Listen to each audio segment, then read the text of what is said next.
गोष्ट म्हणजे या तालुक्याला विजन असलेला एकही आमदार आम्हाला मिळाला नाही. आमचं दुर्दैव 15 वर्ष जे आमदार राहिले त्यांनी या तालुक्याला विकासाच्या दृष्टिकोनातून अजिबात पाहिलं नाही.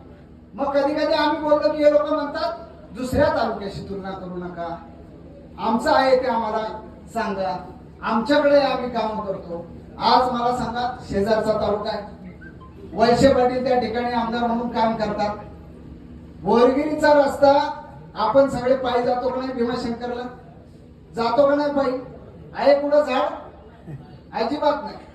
दादा, आंबेगाव तालुक्यामधनं फॉरेस्टच्या हद्दीतून मान्यता मिळते आणि त्या बाजूने रस्ता होतो, पण खेड तालुक्यामधनं फॉरेस्टची मान्यता मिळत नाही, वन विभागाची मान्यता मिळत नाही, पण त्या बाजूने रस्ता हा देखील होत नाही.